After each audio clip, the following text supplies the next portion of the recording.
जय हिंद जय भारत दोस्तों। आज के इस वीडियो सेशन में क्लास 10वीं के संस्कृत बुक के अंतर्गत हम एक नया चैप्टर देखते हैं साथियों।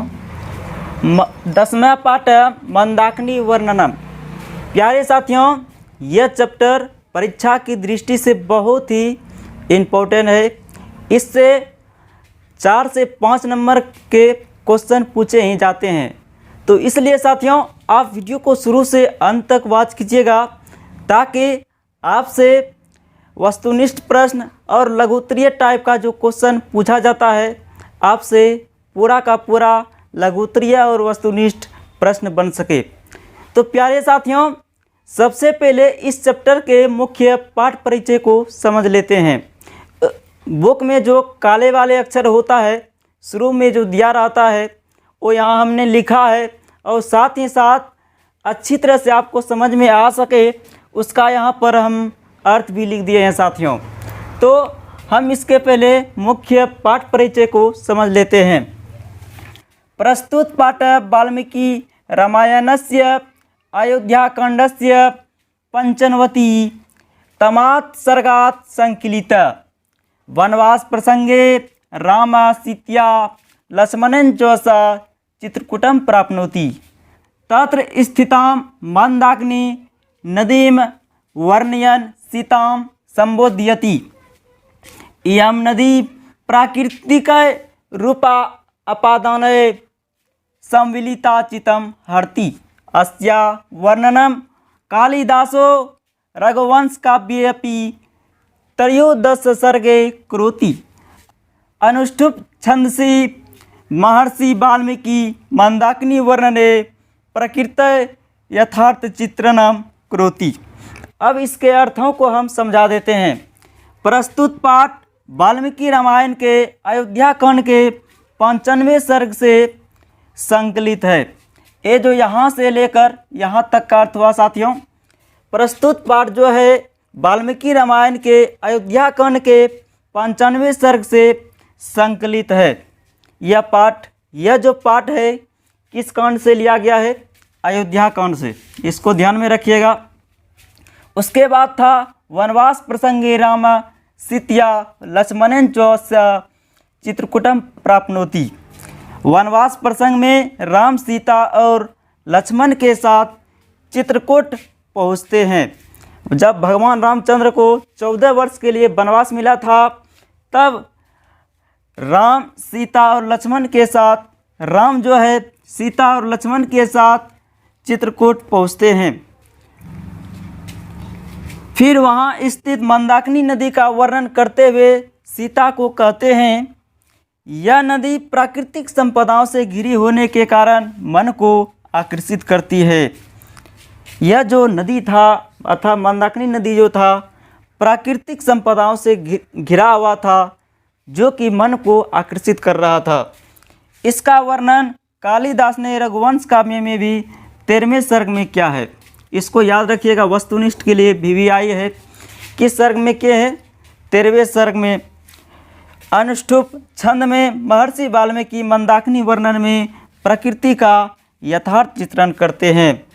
अनुष्टुप छंद में जो साथियों है महर्षि वाल्मीकि ने मंदाकिनी का जो वर्णन किया है, मंदाकिनी के वर्णन के प्रकृति का यथार्थ अर्थात वास्तविक रूप से चित्रण किए हैं। तो प्यारे साथियों, हमने यह जो भूमिका था समझ चुके। अब हम बारी बारी से इस चैप्टर के श्लोकों को समझते हैं। प्रथम श्लोक है, विचित्र पुलिनां रम्यां हांसारसेवितां कुसुमैर उपसंपन्नां पश्य मंदाकिनी नदीम। चलिए इसके अर्थ को समझ लेते हैं। उससे पहले हम यहाँ शब्दार्थ लिखे हुए हैं, इसके शब्दार्थों को भी पहले याद कर लेते हैं। विचित्र पुलिनाम का अर्थ होता है रंग बिरंगे तटों वाली। कुसुमैर उपसंपन्नम का अर्थ होता है फल फूलों से परिपूर्ण।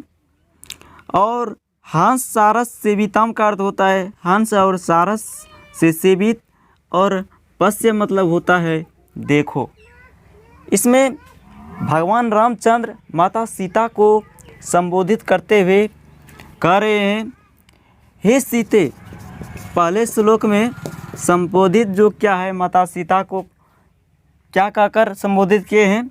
हे सीते, रंग बिरंगे तटों वाली हंस सारस से सेवित तथा फल फूलों से परिपूर्ण इस मंदाकिनी नदी को देखो। इसका यही अर्थ हुआ।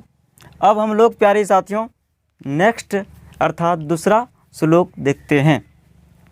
दूसरा श्लोक है, नाना विधय तिररूह वीरताम पुष्प फल दुर्मय राजंती राजराजस्य नलिनीम इव सर्वता। इसमें जो संबोधित किया गया है माता सीता को हे सीते कहकर ही संबोधित किया गया है। तो प्यारे साथियों इसका अर्थ समझ लेते हैं। अनेक प्रकार के फल फूलों के वृक्षों से घिरा हुआ किनारा राजाओं के सरोवर के समान सभी जगह प्रतीत हो रहा है। इसमें मंदाकिनी नदी की सुंदरता का वर्णन करते हुए कह रहे हैं, हे सीते, अनेक प्रकार के फल फूलों से के वृक्षों से घिरा हुआ किनारा राजाओं के सरोवर के समान सभी जगह प्रतीत हो रहा है। अगर इसका व्याख्या पूछे तो आपको व्याख्या किस तरह से लिखना है साथियों? व्याख्या लिखना है, प्रस्तुत सुललित सारगर्भित एवं वर्णनीय श्लोक हमारी पाठ्यपुस्तक युष्म भाग 2 के मंदाकिनी वर्णनम पाठ से ली गई है। इसके रचयिता महर्षि वाल्मीकि जी है। जब भगवान रामचंद्र 14 वर्ष वनवास काटने के लिए चित्रकूट पर्वत पर आते हैं, तब वहाँ भगवान रामचंद्र माता सीता से कह रहे हैं। उसके बाद यहाँ से आपको लिखना अर्थ शुरू कर देना है। तो आपको इस तरह से लिख लेना है। आई होप समझ गए होंगे। अब नेक्स्ट श्लोक देखते हैं। अब नेक्स्ट अर्थात तीसरा श्लोक देखते हैं। इसको हम अच्छे तरह से पढ़ देते हैं। मृगयुथ निपितानि कलुषाम भांसी संप्राप्तम तीर्थानि रमणीयानि रतिम संजनयंती में। इसको लय के साथ गाएंगे, कुछ अलग मज़ा है साथियों। तो इसके अर्थों को आप समझ लेते हैं। इस श्लोक में भगवान रामचंद्र माता सीता को हे सीते कहकर संबोधित किए हैं। कह रहे हैं माता सीता से, हे सीते, इस समय हिरण समूह के द्वारा पिए गए जल गंदे हो गए हैं, गंदे हो गए हैं, जो तीर्थों के समान मन को मोहित करने वाले मेरे प्रेम को बढ़ा रहे हैं। अगर इसके व्याख्या की बात करेंगे साथियों, तो इसका व्याख्या किस तरह से लिख सकते हैं? लिखेंगे, प्रस्तुत सुललित सारगर्भित एवं वर्णनीय श्लोक हमारी पाठ्यपुस्तक युष्म भाग 2 के मंदाकिनी वर्णनम पाठ से ली गई है। इसके रचनाकार महर्षि वाल्मीकि जी है। इसमें जो है वनवास काटने के लिए जब भगवान रामचंद्र 14 वर्ष के लिए चित्रकूट पर्वत के पास आते हैं, तब वहाँ मनभावनी मंदाकिनी का वर्णन करते हुए माता सीता को संबोधित करते हुए कहते हैं, हे सीते, इस समय हिरण समूह के द्वारा पिए गए जल गंदे हो गए हैं, जो तीर्थों के समान मन को मोहित करने वाले मेरे प्रेम को बढ़ा रहे हैं। आई होप समझ गए होंगे तीसरा श्लोक भी। अब नेक्स्ट श्लोक देखते हैं। चौथा श्लोक को समझ लेते हैं साथियों। चौथा श्लोक है, जटाजिन्धरा काले वल्कलो उत्तरवासस ऋषस्यत्व अवगाहन्ते नदीं मंदाकिनीं प्रिये। इसमें माता सीता को हे प्रिय कहकर पुकारा गया है भगवान राम के द्वारा। इसमें भगवान रामचंद्र मंदाकिनी नदी का वर्णन करते हुए कहते हैं, हे प्रिय, जटा और मृग चर्म धारण करने वाले और पेड़ की वृक्ष की छाल को वस्त्र के रूप में धारण करने वाले ऋषिगण तो इसी मंदाकिनी नदी में स्नान करते हैं। वहाँ जो था मंदाकिनी नदी, उस मंदाकिनी नदी में कुछ ऋषिगण जटा और मृग चर्म धारण करने वाले ऋषिगण जो थे मंदाकिनी नदी में स्नान कर रहे थे, उसका भी वर्णन भगवान रामचंद्र इस श्लोक के माध्यम से कर देते हैं। तो इसका अगर व्याख्या पूछेगा साथियों तो आप व्याख्या कैसे लिखेंगे? लिखेंगे प्रस्तुत सुललित सारगर्भित एवं वर्णनीय श्लोक हमारी पाठ्य पुस्तक पीयूषम भाग 2 के मंदाकिनी वर्णनम पाठ से ली गई है। इसके रचनाकार महर्षि वाल्मीकि जी है। जब भगवान रामचंद्र 14 वर्ष के लिए वनवास काटने के लिए आते हैं चित्रकूट पर्वत के पास, तो वहाँ मनभावनी मंदाकिनी का वर्णन करते हुए माता सीता से कह रहे हैं, हे प्रिय, जटा और मृग चर्म धारण करने वाले और पेड़ की छाल को वस्त्र के रूप में धारण करने वाले ऋषिगण तो इसी मंदाकिनी नदी में स्नान करते हैं। आई होप यह समझ गए होंगे चौथा श्लोक का भी अर्थ। अब नेक्स्ट श्लोक देखते हैं। 5वां श्लोक देखते हैं साथियों। आदित्यम उपतिष्ठन्ते नियमात ऊर्ध्वभाव एते परे विशालाक्षी मुन्या संसित वर्ता। इसमें भगवान रामचंद्र माता सीता को हे विशालाक्षी कहकर पुकारा है। इसमें कह रहे हैं भगवान रामचंद्र माता सीता से, हे विशालाक्षी, नियम पूर्वक वर्ती होकर मुनिगण दोनों हाथ ऊपर उठाकर सूर्य को नमस्कार कर रहे हैं। आदित्यम मतलब होता है साथियों सूर्य। सूर्य को नमस्कार कर रहे हैं। इस मंदाकिनी नदी को देखो। इसका व्याख्या कैसे करेंगे? प्रस्तुत सुललित सारगर्भित एवं वर्णनीय श्लोक हमारी पाठ्य पुस्तक पीयूषम भाग 2 के मंदाकिनी वर्णनम पाठ से ली गई है। इसके रचनाकार महर्षि वाल्मीकि जी है। इसमें मनभावनी मंदाकिनी का वर्णन करते हुए भगवान रामचंद्र माता सीता से कह रहे हैं, हे विशालाक्षी, नियम पूर्वक वर्ती होकर मुनिगण दोनों हाथ ऊपर उठाकर सूर्य को नमस्कार कर रहे हैं। इस मंदाकिनी नदी को देखो। आई होप समझ गए होंगे। अब छठा श्लोक हम लोग देखते हैं।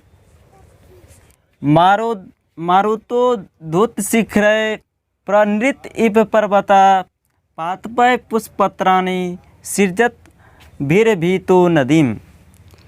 इसमें विशालाक्षी कहकर सीता को संबोधित किए हैं। कहते हैं, हे विशालाक्षी, नदी के दोनों ओर फूल पत्ते आदि से निर्मित हवा के द्वारा उड़ाए गए शिखरों के समान पर्वत की तरह नाचता हुआ दिखाई दे रहा है।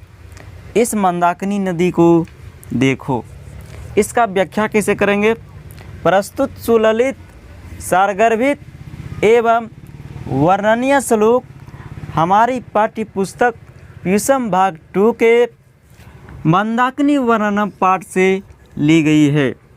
इसके रचनाकार महर्षि वाल्मीकि जी है। इसमें भगवान रामचंद्र मनभावनी मंदाकिनी का वर्णन करते हुए कहते हैं, हे विशालाक्षी, नदी के दोनों ओर फूल पत्ते आदि से निर्मित हवा के द्वारा उड़ाए गए शिखरों के समान पर्वत की तरह नाचता हुआ दिखाई दे रहा है। इस मंदाकिनी नदी को देखो। आई होप समझ गए होंगे। अब हम अगला श्लोक देखते हैं। 7वां श्लोक देखते हैं साथियों। 7वां श्लोक है, क्वचित मणिका सोदाम क्वचित पुलिशालिनी क्वचित सिद्ध जनाकिरणाम पश्य मंदाकिनीम नदीम। इसमें माता सीता को हे विशालाक्षी कहकर संबोधित किया गया है। इस श्लोक के माध्यम से माता सीता को कह रहे हैं, इस मंदाकिनी नदी को देखो, इस मंदाकिनी नदी को देखो, जिसकी तट कहीं सुंदर है तो कहीं मणि जैसे जल वाली है, तो कहीं सिद्ध जनों से भरी है। मणि जैसे जल, मणि तो आप लोग साथियों जानते होंगे, तो कहीं मणि जैसे जल वाली है तो कहीं सिद्ध जनों से भरी है। इसमें भी मंदाकिनी नदी की सुंदरता का ही वर्णन किया है साथियों। अगर इसका व्याख्या पूछेगा तो स्वप्रसंग व्याख्या सहित इसका अर्थ लिखें। तो किस प्रकार लिखेंगे? प्रस्तुत सुललित सारगर्भित एवं वर्णनीय श्लोक हमारी पाठ्यपुस्तक प्यूसंग भाग 2 के मंदाकिनी वर्णन पाठ से ली गई है। इसके रचनाकार महर्षि वाल्मीकि जी है। इसमें भगवान रामचंद्र जो है मनभावनी मंदाकिनी का वर्णन करते हुए माता सीता से कह रहे हैं, हे विशालक्षी, इस मंदाकिनी नदी को देखो, जिसके तट कहीं सुंदर है तो कहीं मणि जैसे जल वाली है, तो कहीं सिद्ध जनों से भरी हुई है। आई होप 7वां श्लोक भी समझ गए होंगे। अब हम लोग 8वां श्लोक देखते हैं। निर्धुतान वायुना पश्य विततान पुष्प संचयान पप्ल्यो मनान प्राण पश्य त्वम जल मध्यगान। इसमें माता सीता को हे तनु मध्यमी कहकर संबोधित किया है। इसमें भगवान रामचंद्र माता सीता से कह रहे हैं, हे तनु मध्यमे, वायु द्वारा उड़ाए गए फूल समूहों को देखो। वायु द्वारा उड़ाए गए फूल समूहों को देखो और दूसरी तरफ जल के बीच में तैरते हुए फूलों के ढेरों को देखो। अगर इसका व्याख्या कहेगा साथियों तो व्याख्या किस तरह से लिखेंगे? प्रस्तुत सुललित सारगर्भित एवं वर्णनीय श्लोक हमारी पाठ्यपुस्तक प्यूसम भाग 2 के मंदाकिनी वर्णन पाठ से ली गई है। इसके रचनाकार महर्षि वाल्मीकि जी है।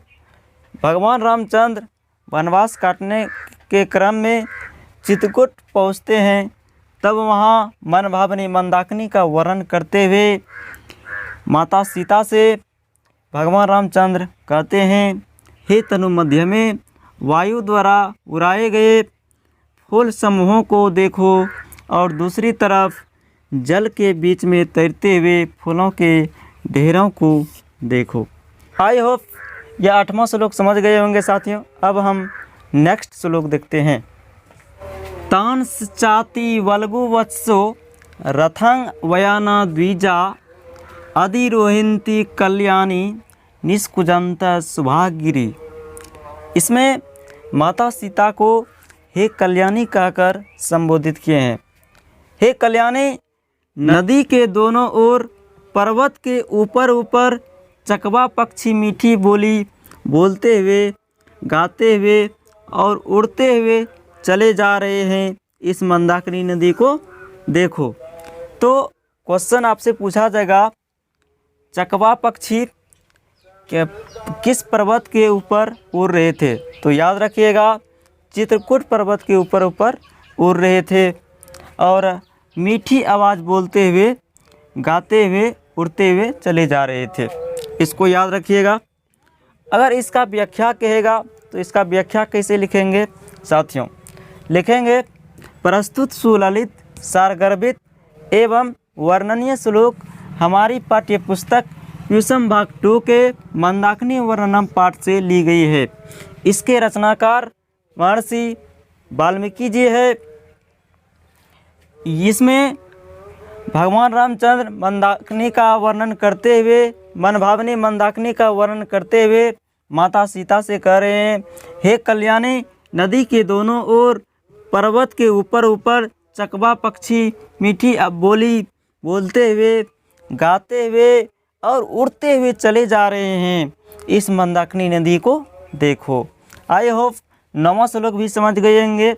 अब हम अंतिम श्लोक देखते हैं, 10वां श्लोक। दर्शनम चित्रकूटस्य मंदाकिनी यस्य शोभने अधिकम पूर्वसाच मन्ये तब चो दर्शनात्। इसमें माता सीता को जो संबोधित किया है साथियों, हे शोभने कहकर, क्या कहकर संबोधित किए हैं? हे शोभने कहकर कह रहे हैं, मेरे तुम्हारे और अयोध्या के दर्शन से भी अधिक मान्यता वाला है इस चित्रकूट और मंदाकिनी नदी का दर्शन करना। इसलिए हे सीते, इस मंदाकिनी नदी को देखो। इसका व्याख्या किस तरह से लिखेंगे? प्रस्तुत सुललित, सारगर्भित एवं वर्णनीय श्लोक हमारी पाठ्य पुस्तक पीयूषम भाग 2 के मंदाकिनी वर्णनम पाठ से ली गई है। इसके रचनाकार महर्षि वाल्मीकि है। इसमें भगवान रामचंद्र मंदाकिनी का वर्णन करते हुए कहते हैं, हे शोभने, मेरे तुम्हारे और अयोध्या के दर्शन से भी अधिक मान्यता वाला है इस चित्रकूट और मंदाकिनी नदी का दर्शन करना। इसलिए हे सीते, इस मंदाकिनी नदी को देखो। आई होप 10वां श्लोक भी समझ गए होंगे। मिलते हैं किसी नेक्स्ट वीडियो में, तब तक के लिए जय हिंद, जय भारत, जय जगत, जय किसान, वंदे मातरम।